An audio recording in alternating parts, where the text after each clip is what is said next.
Hi, my name is Donna. Welcome to my sewing journey. A couple of weeks ago, I did a video on some of my patterns that you could use to make gifts for other people. The last one where we need a video for is the eyeglass holder. And mine has a little big lobster claw on it, so we can hang it on a backpack, hang it off of a purse, hang it on a lanyard. And I do try to pick coordinating fabrics because a little bit of it peeks out for my lining. So let's go ahead and make this project. What do we need? The first thing you need is your outer fabric. Pick something that you like, 8" by 8". And then you're going to need a coordinating or similar color lining, 8" by 8". You're going to need a piece of interfacing, really lightweight, 7.5" by 7.5, and then a piece of fusible fleece, 7.5" by 7.5. And you want a kind of a soft one. It doesn't have to be super thick, but this is going to help protect the eyeglasses on the inside. You're also going to make a tab, so you need a piece of fabric 2" by 3". And I went ahead and put a little piece of interfacing in here that's a 1/2" by 3". So you fold it in half and iron it and fold it in half because this is going to be your tab. And you're going to need a lobster claw, the little ring with the little split ring with the little lobster claw. Let's get started sewing. Okay, I already fused the interfacing to my outer and I centered it. So you want to center that in the middle so that you have about 1/4 inch all the way around. And I fused the fleece to the lining. Okay, all the way around, again centered. Now I'm going to stitch both sides of my tab. I'm going to take the ring, put the ring on it after I stitch both sides, and then I'm just going to do a quick little top stitch right here just to hold it together. And I'll meet you back here. Okay, I stitched my tab, both sides, and then I folded it in half, stitched together with the split ring in the center. So now it's ready for the next step. Now, I went ahead and marked mine already, and I'm going to bring it up here so you can see the two curves. What I did was, to get this look, where this one is smaller and this one's larger, to get that look, you want on the left side, because you're going to be folding it over, you want the larger curve. And on this right side, you want the smaller curve. And I marked my outer. So I have a 2, and I marked my radius on a 1/4 inch of the interfacing so that I had that 1/4 inch. Because when I sew, I'm going to use a 1/4 inch seam. And I did 2" on the one side, and I used 1.5 on the other side. Again, marking it on the seam. Because when I stitch, I'm going to stitch on that seam. So the next stage, next part that you're going to do is you're going to put your your lining, your lining and your outer together, right sides together.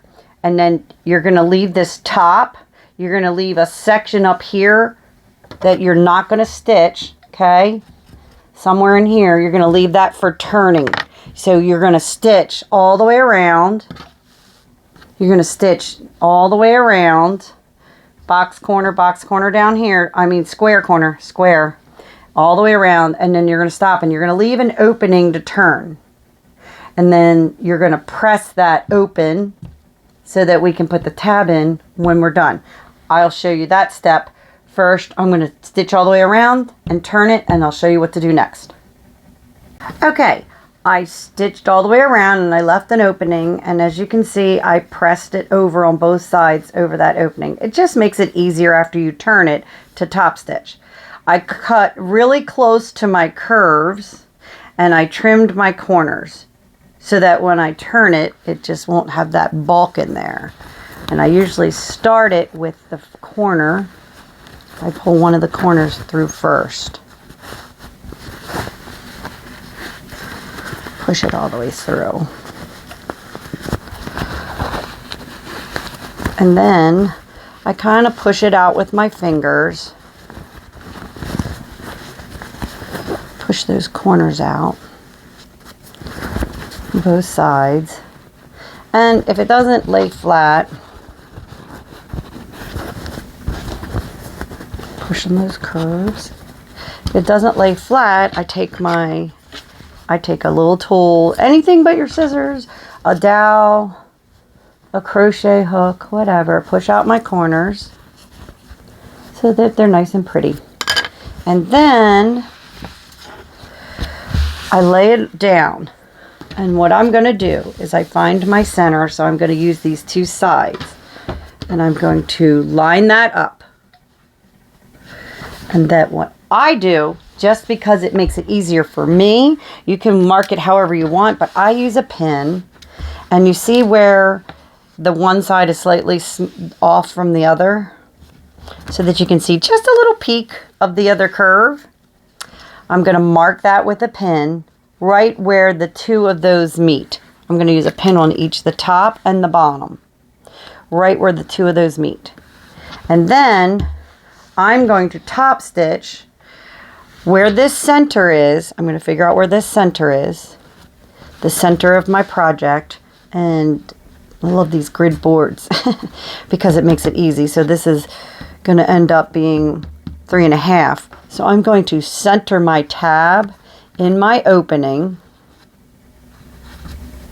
so I know where to put that. So that's centered. And then I'm going to top stitch from this pin, make sure you can see that, from this pin all the way around 1/8. I'm going to top stitch all the way around. And I'll meet you back here. Okay, I top stitched from those two marks that I made all the way on the curve and all the way around. See? You can see that I did that top stitch. And then I went ahead and pressed it so that it'd be nice and flat and pretty. Okay? So what you're going to do is now you're going to take it, fold it in half, and line up that bottom and line up that side seam. And then you're going to top stitch here and here. And that's it. Then you're going to add your clip. So I'm going to go stitch mine, you stitch yours, and I'll meet you back here. Okay, we're all finished. Here's the final product. Isn't that cute? And just a little peek of the lining. I just want to note that the reason you don't see as much on this one as you do these is I use a different curve tool. The curve tool on this one, the difference between the 2 and the 1.5 is obviously a lot different. But it's still cute and it has this lobster claw. I just love it.